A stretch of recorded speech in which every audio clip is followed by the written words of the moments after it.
लेकिन अनजाने में उन्होंने एक सोने की डली खोद निकाली। वह उत्साह से अपनी आंखें चौड़ी कर लेते हैं और पागलों की तरह खुदाई जारी रखते हैं, यह सोचकर कि उनके सामने और भी अधिक सोना प्रकट हो रहा है। उन्होंने सपने में भी नहीं सोचा था कि मरने की राह में उन्हें एक सोने का पहाड़ मिल जाएगा। बुजुर्ग ने अपने मुंह को ढक लिया, डरते हुए कि उनकी आवाज इस अचानक आई खुशी को तोड़ न दे। इन सोने के साथ उनका बाकी जीवन बिना किसी चिंता के बीतेगा।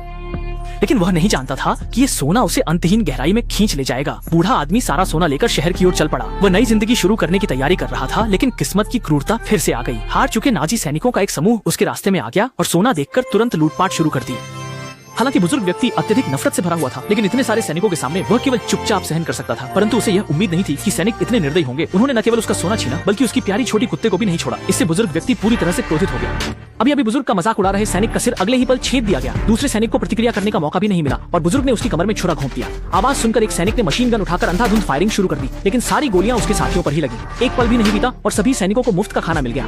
हालांकि उसने कई सैनिकों को निपटा दिया, लेकिन संकट समाप्त नहीं हुआ, क्योंकि दूर से टैंक की गड़गड़ाहट सुनाई दे रही थी। उसे तुरंत खतरे का आभास हुआ और वह दौड़ पड़ा। बुजुर्ग के भागने की दिशा को देखते हुए अधिकारी ने पीछा करने की जल्दी नहीं की, क्योंकि वह जानता था कि आगे उनका बिछाया हुआ बारूदी सुरंग क्षेत्र है।